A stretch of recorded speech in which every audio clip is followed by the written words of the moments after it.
عبيد من تايو مستقروا عقبوا صنيحو أب زبنات عقبوا ولدات عقبوا صنيحو اغزي أبير السوق أنتايو نسون كريستوس أباخاتكم تسفى كبريل والله حجي انتاينا نحسب ويكا انتاينا بحسابنا زمصنا بأمرنا زمص زمنات إلو حسب كله ولدات إلو حسب كله سي بحنسا بلتس بلا حسابنا نينا انت لعلكم ني أبولي كيداني ناو يخيد بولي كيدانيو اتي زمنات زبلون اتي ولدات زبلون زلو بزعبا بولي كيدان ان حسبي أبا أمرو باولوس بولي كيدان ان رأي الزارب زلو حراي مو أبولي كيدان أبتزحلف خيدان إزي مستير زنتا خويني نيرو تسويرو إيو نيرو أي تقلس أن نيرو تحابي إيو نيرو تحازي إيو نيرو حج نحنا أبزي ولا نزلنا سبات إزي مستير إزا عقيرو ووس أنيحو حيزو ووس أنيحو عقب ووس أنيحو إزي بزلو خاري باولوس كم تقدم زبالكو أن من تايو عقيرو نمنتايو كسحجي أصنيحو عند حريل كومري أبت بولي كيدان حدا كابت مغنياتات حدا انتايو أبت قداماي كيدان زنبرو آمنتي نجزي أبهر زفرحو يوم نيرو برقص من محطة يقولون كابو حليفهم قنا كاب نجزي أبهر مفرح حليفهم قنا كمزي أب حدش كيدان أبزو ولدو زلوهم نأملاخ زلوهم فلتأت قنا كمو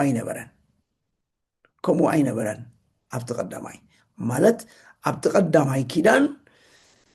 نأملاخ زنبروم فلتأت ويكاب زعبا أملاخ زنبروم فلتأت كمزي أب حدش كيدان زلو فلتأت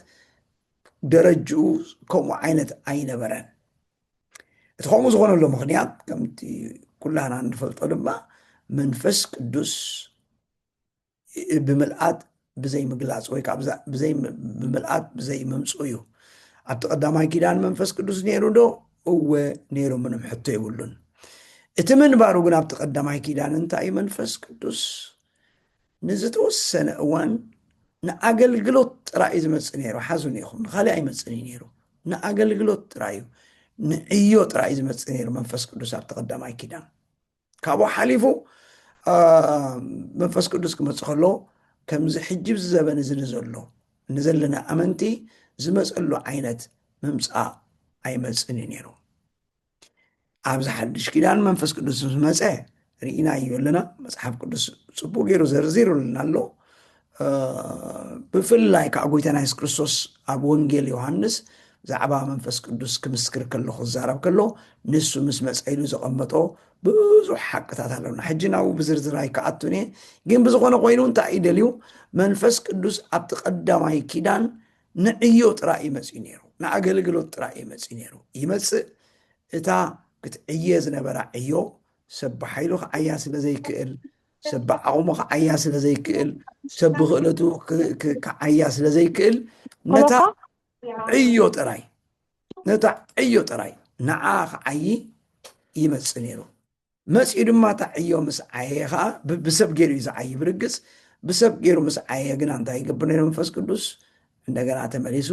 ናቦቱ ይخيد نيرو أبتقدم كيدان سلازي نمنتايت مستير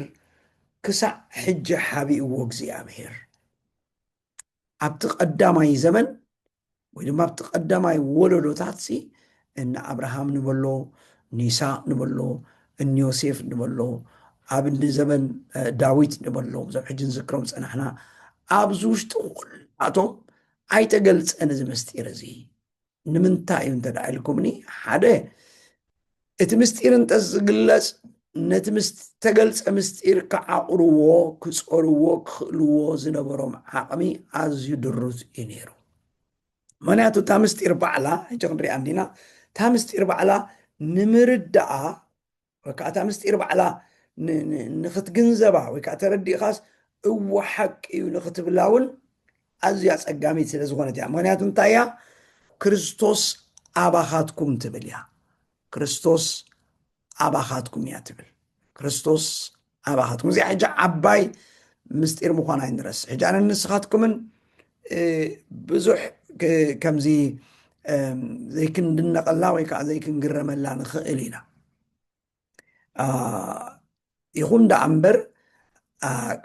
ኣብቲ ቀደም ዝነበረ ዘበናት ቅድሚ ሕጂ ኣብ ዝነበረ ዘበናት ይኹን ቅድሚ ሕጂ ኣብ ዝነበረ ወለዶታት ኩሉ ውሉድ ወለዶታት ኩሉ ዘይተሞከርዎ ሓቂ እያ ነይራ እዚኣ ሕጂ ተሞክሮ እያ ፍልጠት ኣይኮነትን ርድኢት ኣይኮነትን ወይ ከዓ ሓሳብ ኣይኮነትን እዚኣ ግን ተሞክሮ እያ እንታይ ክርስቶስ ኣባኻትኩም እትብል እያ ክርስቶስ ኣባኻትኩም ሓራይ ክመፅእ እቲ ትርጉማና ቀንዲ ትርጉማና እናተርጉም ከ ክመፅእ ግን ከምቲ ኩሉ ግዜ ዝብሎ ጳውሎስ እዚኣ ቃል እዚኣ ተጠቕመላ ኮነ ኢሉ እዩ ደይ መደል ይጥቀመላ ዘሎ ንምንታይ እንድሕልኩምኒ ኣምላኽ ምስ ሰብ ከም ዘሎን ኣምላኽ ቀረባ ሰብ ከም ዘሎን ቀረባ ሰብ ይነብር ከም ዘሎን ክምህርን ከረድእን ስለ ዝደለየኹም ዝብል ዘሎ ምክንያቱ እቶም ጉጉይ ትምህርቲ ዘናፍሱ ዝነበሩ መምሃራን እንታይ እዮም ዝብሉ ነይሮም ካብቲ ትምህርቶም ሓደ እንታይ እዩ እግዚኣብሔር ካብ ሰብ ኣዝዩ ርሑቕ እዩ ካብ ሰብ ኣዝዩ ፍሉይ እዩ ሕጂ ሓቂ ዝመስል ሓቂ ዝኾነ ግን ሓቂ ኮይኑ ግን ነቲ ሓቀኛ ዝኾነ ሓቂ ግና ምስኡ ዘይከይድ ሓቂ እዮም ዝዛረቡ ነይሮም እግዚኣብሔር ኣብ ዘይቅረብ ብርሃን እዩ ዝነብር እወ እግዚኣብሔር ክቅረብ ኣይከኣለን እዩ እወ እግዚኣብሔር ኣብ ርሑቕ እዩ ዝነብር እወ እግዚኣብሔር ፍጹም እዩ እወ እግዚኣብሔር ጻድቕ እዩ እወ እግዚኣብሔር ከም ዝባላዕ ሓዊ እወ ብርግፅ እዚ ኩሉ መፅሓፍ ቅዱስ እወ እዩ ዝብሎ ከምኡ ገይሩ እዩ ንእግዚኣብሔር ዝገልፆ ይኹን ዳ እምበር ኣምላኽ ከዓ ባዕሉ ርእሱ ክገልፅ ስለ ዝፈተወ ርእሱ ገሊፁ እዩ ርእሱ ሰዊሩ ኣይተረፈን እግዚኣብሔር ንሰብ ርእሱ ገሊፁሉ እዩ መን ምዃኑ ባህርዩ መን ምዃኑ ኣካይድኡን መን ምዃኑ ዕላሙን ሓሳቡን ብምሉኡ እግዚኣብሔር ንሰብ ገሊፁሉ እዩ ስለዚ ከምቲ ንሳቶም ዝብልዎ ዘለው እግዚኣብሔር ምስ ሰብሲ ክራኸብ ኣይክእልን እዩ ዝብል ነገር እዩ ነይርዎ ምስ ሰብ ክራኸብ ኣይክእልን እዩ ምስ ሰብ ክራኸብ ስለ ዘይክእል ኢሎም እንታይ ኢሎም ሓሲቦም ምስ ሰብ ክራኸብ ስለ ዘይክእል ክልተ ነገር ኣምፂኦም ሓደ ሰብ እንተ ደኣ ምስ እግዚኣብሔር ክራኸብ ኮይኑ ሚስትሪስ ወይ ከዓ ምስጢር ብዝኾነ መገዲ ዓሚቕ ብዝኾነ መገዲ በእምሮ ብትምህርቲ ብፍልጠት ክብፃሕ ብዘይክእል መገዲ እዩ ዝፍለጥ እዚ ከዓ ንዝተወሰኑ ሰባት እዩ ፍሉይ ፍልጠት ንዘለዎም ፍሉይ ክእለት ንዘለዎም ፍሉይ ትምህርቲ ንዘለዎም ንዓቶም ጥራይ ዝግለፀሎም ዝብል ኣምፂኦም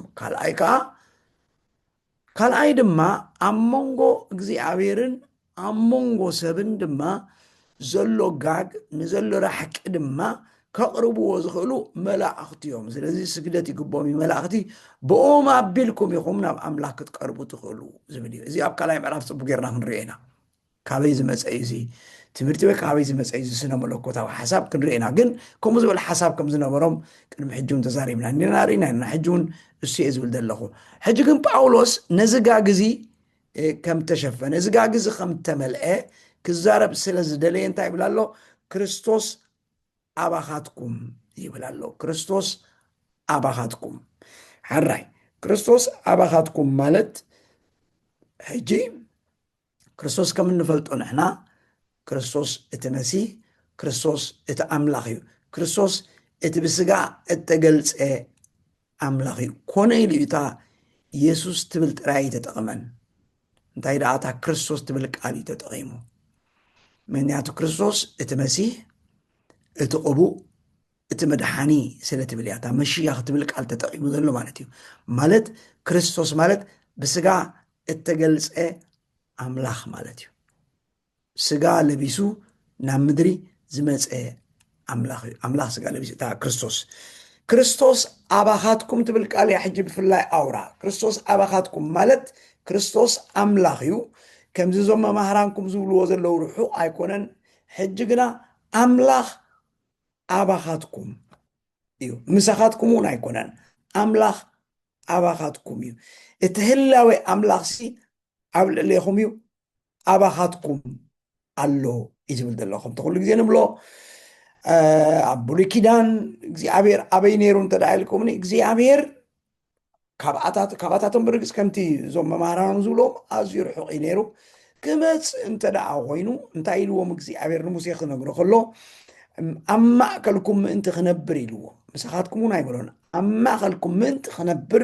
እንታይ ግበሩለይ ድንኳን ስርሑ ደ ኢልዎም ስለዚ ድንኳን ሰሪሑ እግዚኣብሔር ኣብ ማእከሎም ይነብር ነበረ እቲ ኣብ ማእከሎም ምንባሩ ከዓ ቀፃልነት ኣይነበሮን ገለ መልእኽቲ ገለ ከተሓላልፎ ዝደለየ መጠንቀቕታ ድዩ ሓበሬታ ክህሉ ከሎ ጥራይ እዩ ኣምላኽ ኣብታ ድንኳን እቲኣ ዝመፅእ ነይሩ ተዘይላ ይመፅእኒ ነይሩ ግን እቲ ንኣምላኽ መሕደር ኢሎም ዝገበርዎ ታቦት እንብሎ ኣብ ማእከሎም ይነብር ነይሩ ማለት እዩ ድሕሪኡ ካብ ጎይታና የሱስ ክርስቶስ መፅኡ ናብዚ ምድሪ ብስጋ መፅኡ ምስ ተገልፀ ድማ ምሳታቶም ነይሩ ምሳታቶም ይኣቱ ምሳታቶም ይወፅእ ምሳታቶም ይበልዕ ምሳታቶም ይሰቲ ከዓ ነይሩ ማለት እዩ ኣምላኽ ምዃኑ ብዙሕ ግዜ እዮም ዝዝንግዑ ነይሮም ከምዚ ካብ ማርያም እተወልደ ኣዲኡ ማርያም እያ ኣቦኡ ዮሴፍ እዩ ኣሕዋቱ ከዓ የለውን ዶ ንበዓል ይሁዳ ኣሕዋቱ ዶ ኣይኮኑን ንበዓል ማርያም ኣሓቱ ዶ ኣይኮናን ንፈልጠን ኢና ዝብል ከምኡ ዓይነት ዘረባታት ነይርዎም እዩ ማለት እዩ ሕጂ ንየሱስ ክርስቶስ ብስጋ ኣብዚ ምድሪ እዚ ምግላፅ ወይ ከዓ ብስጋ ምምፅኡ ሲ ከም ምንታይ እዮም ገይሮም ዝሪእዎ ነይሮም ከም ሰብ ገይሮም ጥራይ ግን ኣምላኽ ምዃኑ ኣብ መንጎ መንጎ ይርስዕዎ ነይሮም እዮም ዝኾነ ኮይኑ ግና ብስጋ ተገልፀ ኣምላኽ ኮይኑ ኣብ ማእከሎም ዝነብር ነይሩ ሕጂ ክርስቶስ ኣባኻትኩም ኢልዎም ኣሎ ክርስቶስ ኣባኻትኩም ሕጂ እዚ ምስጢር እዚ እዩ ኣምላኽ ኣባኻ ክነብር ኣምላኽ ኣባኻ ክሓድር ኣምላኽ ኣባኻ ክህሉሲ እዚ እንታይ እዩ ዝብል ዘሎ ምስጢር እዩ ዝብሎም ዘሎ እዚ ተገልፀልና ምስጢር ሕጂ ዝብሎም ዘሎ ኣነ ኣባኻትኩም ኣለኹ ኣነ ኣባኹም ክሓድር እየ ኣነ ኣባኹም ክነብር እየ ዝብል ቃልሲ ነቲ ቅድሚ ሕጂ ዝነበረ ዘበናት ይኹን ቅድሚ ሕጂ ዝነበረ ውሉድ ወለዶታት ብምሉእ ምስጢር እዩ ነይሩ ከመይ ጌርካ ይከኣል እዩ ዝበሃል ነይሩ ኣይሕሰብን እዩ እግዚኣብሔር መንፈስ እዩ እግዚኣብሔር ዓብ እዩ እዚ ዓብ ዝኾነ ኣምላኽሲ ኣብዚ ንእሽቶ ዝኾነ ሰብ ክሰፍር ከመይ ገይሩ ይኽእል ሓደ እዚ ዓብ ዝኾነ ኣምላኽሲ ከመይ ገይሩ ይኽእል ኣብ ሓደ ሰብ ጥራይ ክሰፍር ዝብል ነይርዎም ማለት እዩ ኣብ ሓደ ሰብ ጥራይ ክኸውን ዝኽእል ምክንያቱ ኣብ ብሉይ ኪዳን ክርእይዎ ከለዉ ወይ መፂኡ ኣብታ ታቦት ይሓድር ይርእይዎ ወይ ከዓ መፂኡ ኣብ ልዕሊ ሓደ ኣገልጋሊ ይመፅእ ኣብ ልዕሊ ይሓድር ኣገልጊሉ ከዓ ይኸይድ እምበሪ ብሓንሳ ኣብ ኩሉ ቦታ ኮይኑን ነይሩን ኣይፈልጥን እዩ ኣብ ብሉይ ኪዳን ስለዚ ኣባኻትኩም ክብሎም ከሎ ሕጂ ግና ኣብ ኩሉ ሰብ ክሓድር ኣብ ኩሉ ሰብ ክነብር ኣብ ኩሉ ሰብ ክሰፍር ማለት እዩ ኣብ ኩሉ ሰብ ክሰፍር ማለት እዩ እዚ ምስጢር እዩ ከመይ ገይሩ ይከኣል ሕጂ እዚ ምስጢር እዚ ግን ተገሊፁ እዩ እቶም ሓሶት ትምህርቲ ዘናፍሱ ዝብልዎ ምስጢር ኣለዎ ኩሉ ነገር እዩ ምስጢር ንዖ ኩሉ ነገር እዩ ሚስትሪ ይኹን ደኣ እምበር ካብቲ ዝብልዎ ሓደ ምስጢር እሞ ከዓ ኣይተገልፀን ኢሎም ዘዛረብዎ ምስጢር እንታይ እዩ ኣምላኽ ኣዝዩ ርሑቕ እዩ ካባና ናባና ክመፅእ ኣይክእልን ክቐርብ ኣይክእልን እዚ ሰብ ከዓ ርኩስ እዩ ከመይ ገይሩ ኣብዚ ርኩስ ዝኾነ ሰብ እቲ ቅዱስ ዝኾነ እግዚኣብሔር ክሓድር ክሰፍር ዝብል ስእሊ ነይርዎም እዩ ስለዚ እዚ ግን ምስጢር ነይሩ ይቀደም እወ ሕጂ ግና ተገሊፁ እዩ ንቅዱሳኑ ተገሊፁ እዩ ተገሊፁ እዩ ተገሊፁ እዩ ሕጂ እዚኣ ዘላ ምስጢር ኦፍኮርስ ንጳውሎስ ተገልፀሉ እዚ ምስጢር ጥራይ ኮነ ብዙሕ ምስጢር ተገሊፁሉ ንጳውሎስ ኣብዚኣ ጥራይ ክዓዝዝ ስለ ዝደለኹ እየ ኣብዚኣ ጥራይ ክዓዝዝ ስለ ዝደለ ንማሕበር ኤፌሶን ክዛረቦም ከሎ ተገልፀ ምስጢር ኢሉ ኣሕዛብሲ መዋርስቲ እስራኤል ከም ዝኾኑ እዚ ምስጢር እዚ ክነግረኩም ኢልዎም ኣሎ ኣሕዛብን እስራኤልን ኣሕዛብን ኣይሁዳውያንሲ ሓደ እዮም እዚ ምስጢር ነይሩ ከመይ ገይሩ መንግስቲ ኣምላኽ ወይ ከዓ ናይ እግዚኣብሔር መንግስቲ ሲ ንኣይሁዳውያን ጥራይ ንእስራኤላውያን ጥራይ ተሓዚኣ ዝብል እምነት ስለ ዝነበሮም ግን ሓደ ምስጢር ክነግረኩም እንታይ ካብቲ ምስጢራት ሓደ ኣሕዛብሲ መዋርስቲ ኣይሁድ ከም ዝኾነ ዝብል ምግላፅ ነይሩ ኣብዚኣ ዘላ ብዛዕባ እዚኣ ክዛረብ ስለ ዝደለኹ ጥራይ እንዴ እዛ ኣብዚኣ ዘላ ግና ክርስቶስ ኣባኻትኩም እዚ እሳቶም ምስጢር ዝብልዎ ዘለዉ ካሊእ እንዲሁ ሓራይ ዋላ እኳ ምስጢር እንተበልዎ ሕጂ ግን እቲ ምስጢር ተገሊፁ እዩ እሱ ከዓ እንታይ እዩ ኣምላኽ ኣብ ሰብ ሰፊሩ ኣምላኽ ኣብ ሰብ ይነብር ኣሎ ኣምላኽ ኣብ ሰብ ሓዲሩ ኣሎ ዝብል ምስጢር እዩ ዝነግሮም ዘሎ ክርስቶስ ኣባኻትኩም እዚ ሕጂ ብርሃን እዩ እዚ ሕጂ ምግላፅ እዩ እዚ ሕጂ መንፈስ ቅዱስ ጥራይ ብርትዒ ገይሩ ኣብ ውሽጥካ ከምፃልካ ዘሎ እዩ ሕጂ ንዓይን ንዓኻትኩምን እንተኾነ ሕጂ ንዓይን ንዓኻትኩምን እንተኾነ ኣምላኽ ኣባይ ይነብር ኣምላኽ ኣባይ ይሓድር ኢልና ክንዛረብ ከለና ከምዚ እንተ ደኣ ብፍልጠት ጥራይ እንተ ደኣ ሒዝናዮ ክንርታዕ ንኽእል ኢና ብፍልጠት ጥራይ ስቁልካ ብሓደ ተደምሮ ሓደ ክልተ ብምባል እንተ ግን ብርድኢትን ብርትዕን ብምግላፅ መንፈስ ቅዱስ እንተ ደኣ ረኺብናዮ ግና ኣባና ሰፊሩ ከም ዘሎ ኣባና ይነብር ከም ዘሎ እንተ ደኣ ተረዲእና ኣፀላልያና ይልወጥ ናብራ ሂወትና ይልወጥ ምስኡ ዘለና ሕብረት ይልወጥ ብዛዕባ ኣምላኽ ዘለና ርድኢት ይልወጥ ኣምላኽ ኣባና ብምንባሩ ኣምላኽ ኣባና ብምሕዳሩ ሲ ዘለና ነገር ብሙሉእ እዩ ዝልወጥ እዚ ሕጂ ክበረሓልና ኣለዎ እግዚኣብሔር ኣባኻ ኣሎ እግዚኣብሔር ኣብ ውሽጥኻ ኣሎ እግዚኣብሔር ኣብ ውሽጥኻ እዩ ዝሓድር እግዚኣብሔር ኣብ ውሽጢ ዝሓድር ኢልና ክንዛረብ ከለና ኣበይ ሰፊሩ ዘሎ ኣበይ ኣሎ ክብል ይኽእል እዩ ዝእምሮና ግን እዚ ምስጢር እዚ ግና ተገሊፁልና እዩ እንታይ ዝብል እዩ ክርስቶስ ኣባኻትኩም ዝብል እዩ ስለዚ ክርስቶስ ኣባይ እዩ ክንብል ድፍረት ኣለና ትብዓት ኣለና ንምንታይ ንክርስቶስ ኣብ ሂወትና ንጉስን ጎይታን ምስ ገበርናዮ ኣባና እዩ ዝነብር ዘሎ ሕጂ ብዙሕ ፍልልያት እዩ ዘለዎ ምስ ተቐዳማይ ኪዳን ብሩኻታት ተቐዳማይ ኪዳን ክመፅእ ከሎ ይብለኩም ኣለኹ ንግዜ ጥራይ ዝመፅእ ሕጂ ግና ንዘለኣለም መሳኻትኩም ዝነብር ኢልዎ ኣሎ ንዘለኣለም ኣምላኽ ብመንፈሱ ኣምላኽ ብስጋ ኢየሱስ ክርስቶስ ኮይኑ ኣብዚ ምድሪ ዝተገሊፁ ኣምላኽ ብመንፈስ ድማ መንፈስ ቅዱስ ኣባና ይነብር ኣሎ ኣምላኽ ብመንፈሱ ኣብ ውሽጥና ይነብር ኣሎ ንሕና ከዓ መሕደርን መንበርን መንፈስ ቅዱስ ኢና ስለዚ እዚ ምስጢር እዚ እዩ ዝብል ዘሎ እዚ ምስጢር እዚ ሃብታም እዩ እዚ ምስጢር እዚ ክቡር እዩ እዚ ምስጢር እዚ ሃብታም እዩ ቨሪ ሪች ዝኾነ ምስጢር እዩ ትፈልጢኹም ኣብዚ ስለያ ዓለም እንታይ እዮም ዝገብሩ ሲኣይኤ በልዎ ኤፍቢኣይ በልዎ KGB በልዎ ኮታ ኩሉ ናይ ነናቱ M5 በልዎ ናይ ዓዲ እንግሊዝ ዘሎ በልዎ ናይ እስራኤል ሞሳድ በልዎ ዝተፈላለዩ ዓይነት ስለያ ኣለዎ እሞ እቲ ዝሽየጥ ምስጢራት ክሽየጥ ከሎ ናይ ሓደ ሃገር ኣብ ሓደ ሃገር ክሽየጥ ከሎ ክብደት ናይቲ ምስጢር ብገንዘብ እዩ ዝትመን ማለት እቶም መቸም ከምዚ ነቲ ምስጢር ዘመሓላልፉ ሰባት ወይ ከዓ ነቲ ምስጢር ሓቢኦም ነቲ ሓደ መንግስቲ ነቲ ንፃር ዝኾነ መንግስቲ ዝህቡ ብመጠን እቲ ክህበካ እየ ነታ መንግስቲ ክህበኪ ዝብልዋ ምስጢር ብመጠኑ እዩ እቲ ዝምዘን ማለት እዩ ክሸጥዎ ከለዉ ነቲ ምስጢር ማለት እዩ ገሊኡ ብሚልዮናት እዩ ዝሽየጥ ገሊኡ ብቢልዮናት እዩ ዝሽየጥ እቲ ምስጢር ማለት እዩ ዝኾነት ነገር ንእሽተይ ዝኾነት ነገር ግን በታ ንእሽተይ ነገር ካብቲ ሓንቲ ሃገር ተሰዊሩ ስለ ዝፀንሕ ከይተፈልጠ ስለ ዝፀንሕ ነታ ምስጢሪት ዓቂቦም ካብቲ ውሽጢ ነቲ ውሽጢ ዝፈልጡ መፂኦም ነታ ምስጢር ይገልፁሎ እሞ ዋጋ ይትምኑ እዮም ክንዲዚ እየ ዝደሊ ንምንታይ እንተዳ ኢሎም እዚ ምስጢር እዚ እዝን ከምፅ ይኽእል እዚ ብምፍላጥኩም እዝን ክትከስቢኹም ከም ሃገር ከም መንግስቲ ዝብልዎም ነገራት ኣለዉ ማለት እዩ ኣብ ስለያ ማለት እዩ ጳውሎስ ከዓ እንታይ ዝብል ዘሎ ሃብቲ ክብሩ ዝብሎ ዘሎ ነዚ እዩ እዚ ምስጢር እዚ ዝስኢሉ ተራ ምስጢር ኣይኮነን እዩ ዝዛረብ ዘሎ ተራ ኣይኮነን ኣዝዩ ኣምላኽ እንተዘይገሊፅዎ ክግለፅ ዘይከኣል ምስጢር እዩ ነይሩ ዝብሎም ዘሎ ሕጂ ክልተ ነገር ይኸርኦም ደልዩ ሓደ ይብል ኣሎ ሓደ ከሪኦም ዝደለየ ንማሕበር ቆሎስ ሓደ እቲ ቫልዩ ወይ ከዓ እቲ ክብሪ ናይቲ ምስጢር ካልኣይ ድማ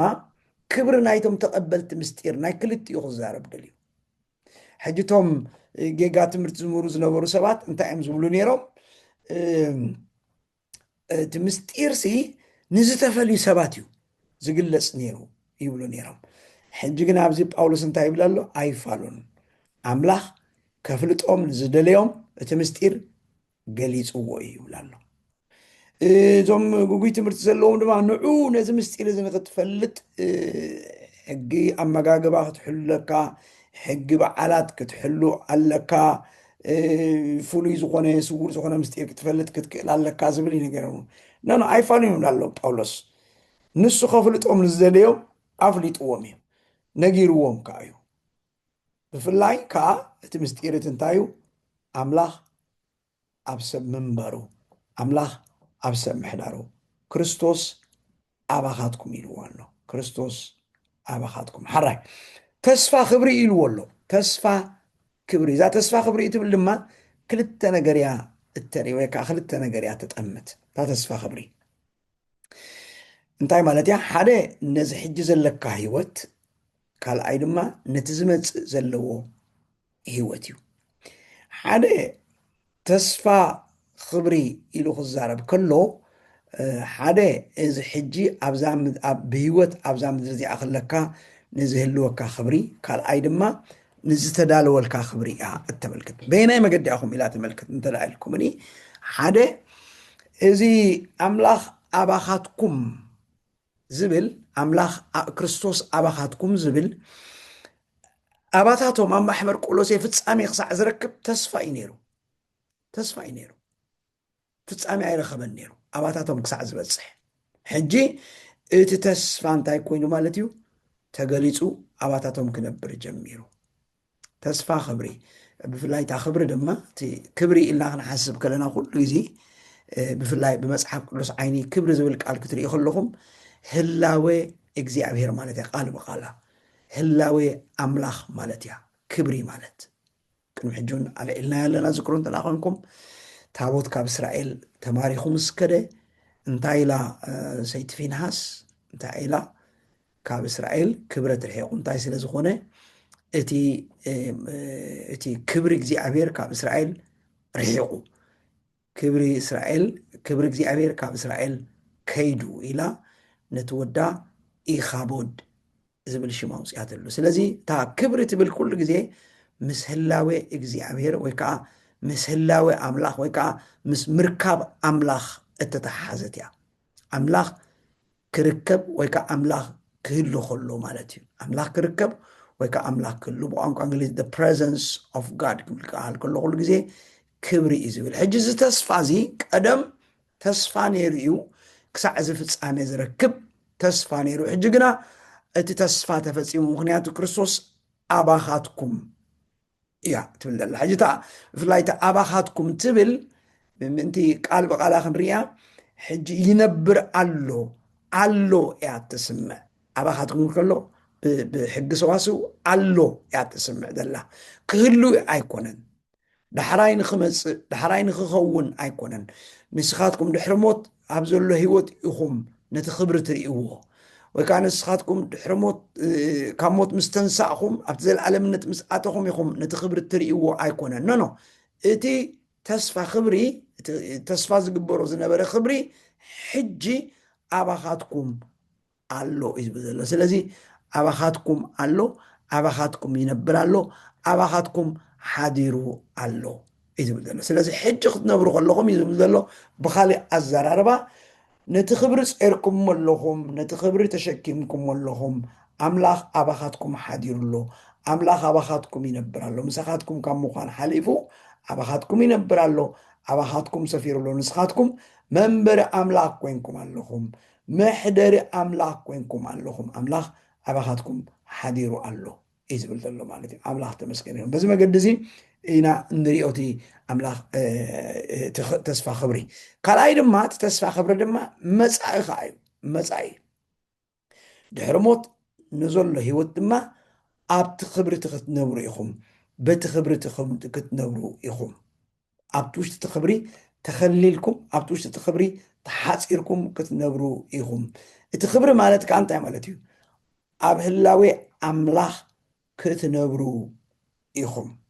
ኣብ ህላዌ ኣምላኽ ክትነብሩ ኢኹም። ሕጂ ብሎም ኣሎ እዞም መምሃራንኩም፣ እዞም ሓሰውቲ መምሃራን ዝብልኩም ዘለው እቲ ክብሪ ምእንቲ ክግለጽ እቲ ክብሪ ምእንቲ ኣባኻትኩም ክኸውን እዝን እዝን ኣማልኡ እዝን እዝን ግበሩ እዝን እዝን ጌርኩም ምስ ትገብሩ ኢኹም እቲ ክብሪ ዝግለጽ እዮም ዝብልዎም ነይሮም። እሱ ግና ክርስቶስ ኣባኻትኩም እዩ ንመጻኢ ጥራይ ዘይኮነስ ሕጂ ድሮ ኣባኻትኩምን ኣብ ልዕሊኹምን ኣሎ። ክርስቶስ ኣባኻትኩም እዩ ዘሎ። ክርስቶስ ኣባኻትኩም እዩ ሓዲሩ ዘሎ። ሕጂ እዚ ንመጻኢ ተስፋ ጥራይ ዘይኮነ ሕጂ እውን ኣሎ። ንክልቲ እዩ ሕጂ እውን ኣሎ እንደገና ከዓ ንመጻኢ ከዓ በዚ ክብሪ ዝተኸሊልኩም በዚ ክብሪ እዚ ተሓፂርኩም ክትነብሩ ኢኹም። እዚ ሕጂ ንወለዶታት ንዘበናት ተሰዊሩ ዝነበረ ምስጢር እዩ። እቶም ኣብ ቀዳማይ ወለዶ ዝነብሩ ሰባት ዘይፈልጥዎ ዘይተረድኦም ክርድእዎን ኣዝዩ ግር ዘብሎም ተመክሮ እዩ ነይሩ። እቲ ከምኡ ዓይነት ክኸውን ከሎ ማለት እዩ ክርእይዎ ከለዉ ማለት እዩ። ኣብቲ ግዜ እንተዝንገሩ እውን ኣባኻትኩም ይነብር ኣሎ ኣባኻትኩም ክነብር እንተዝበሃሉ እውን ኣብቲ እዋን እቲ ነዚ ክገብርዎ ኣይክእሉን እዮም ነይሮም ክፃውርዎ ኣይክእሉን እዮም ነይሮም። ሓደ ንስሎ ካልኣይን ኣውራን ዝዓበየን ድማ ክርስቶስ ክመፅእ ነይርዎ ክርስቶስ ብስጋ ክግለፅ ነይርዎ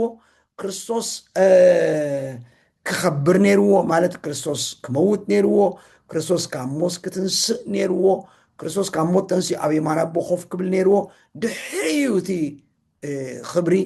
እቲ ተስፋ ክብሪ ዝግለጽ ማለት እዚ ከይኮነ ግና እዚ ከይመፀ ግና ክርስቶስ ከይመፀ ግና ንሱ ክመፅእ ኣይክእልን እዩ። እዚ ንብሎ ዘለና ክርስቶስ ኣባኻ ኣምላኽ ኣባኻ ኣበላዊ ኣምላኽ ምንባር ዝበሃል ግና ኣይከኣልን እዩ ኣይሕሰብን እዩ ነይሩ። ጴጥሮስ ዝክርዎ ኢኹም ኣብቲ ቀዳማይ መልእኽቱ እዚ ንስኹም ሕጂ ትነብርዎ ዘለኹም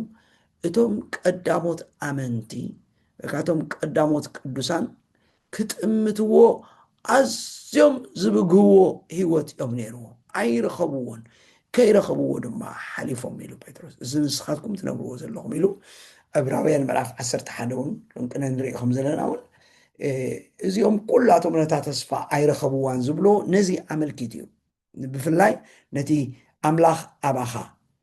ኣምላኽ ኣብ ልዕሊኻ ኣምላኽ ኣብ ውሽጥኻ ምንባር ዝብል ምስጢር ነቶም ኣብ ሓድሽ ኪዳን ዘለና እተገልጸ እዩ። ብፍላይ ከዓ ሓዙን ኢኹም ብፍላይ ከዓ ኣብ ኣሕዛብ ኣብቶም ኣይሁዳውያን እንተበልካ ቁሩብ እኳ ምክንያት ነይርዎ እዩ ቁሩብ እወ ሓቂ ኣባታቶም ምክንያቱ ንሳቶም ተስፋ ዝገብሩ ነይሮም እዮም። ሓደ መዓልቲ ክፍፀም እዩ ተስፋ ኢሎም ዝፅበዩ ሰባት እዮም ነይሮም። ኣማዕድዮም ዝርእዩ ዝነበሩ ሰባት እዮም ሰባት እዚኣቶም እቶም ሓደ ኣማዕድዮም። ኣሕዛብ ግና ንስኻትኩም ፍሉያት ኢኹም ነርኩም ንስኻትኩም ብዘይ ኣምላኽ ኢኹም ነርኩም ንስኻትኩም ነቲ ተስፋ ኣጋይሽ ኢኹም ንስኻትኩም ነቲ ተስፋ መጻእተኛታት ኢኹም ንስኻትኩም ነቲ ተስፋ ጓኖት ኢኹም ነርኩም ፍጹም። ስለዚ ኣምላኽ ኣባኻትኩም ክሓድር ማለት ፈፂምካ ዘይሕዝ ሰብ እዩ። እዚ ነቶም ኣይሁዳውያን መንፈስ ቅዱስ ተለኣ ዘይተገሊጹሎም ፈፂሙ ኣብ ኣእምሮም ኣብ ሓሳቦም ክመፅእ ዘይክእል ከመይ ኢሉ እሞ ኣባታቶም ክሓድር ንሕና እኳ ኢና ኪዳን ዘለና ንሕና ኢና ኮ ቀረባ ኣምላኽ ንሕና እኮ ኢና ቀረባ እግዚኣብሔር ከመይ ገይሮም እዮም ንሳቶም ሶም ኣረሜን እዮም ኣምላኽ የብሎምን ኪዳን የብሎምን ኣይተገዝሩን ተስፋውን የብሎምን ዝፅበይዎ ተስፋውን ኣይነበሮምን ኣማዕድዮም ሓደ መዓልቲ ክኸውን ዝብልዎ ነገር እውን ኣይነበሮምን። ንሕና ግና ተስፋ እንገብሮ ነገር ነይሩና እዩ። ካብ ውሉድ ናብ ወለዶ ካብ ውሉድ ናብ ወለዶ ብተስፋ እዮም ዝነብሩ ነይሮም እቶም ኣይሁዳውያን ማለት እዩ። ካብ ወለዶ ናብ ወለዶ ብተስፋ ይነብሩ ነይሮም። ስለዚ ሕጅቲ ኣዝዩ ንምቕባሉ ወይ ከዓ ንምርዱ ኣዝዩ ከቢድ ዝገበሮ ድማ ኣብ ኣሕዛብ ኣምላኽ ምንባሩ እዩ። ክርስቶስ ኣባኻትኩም ዝበሃል ሓሳብ ከመይ ጌርካ እዩ ከምኡ ክኸውን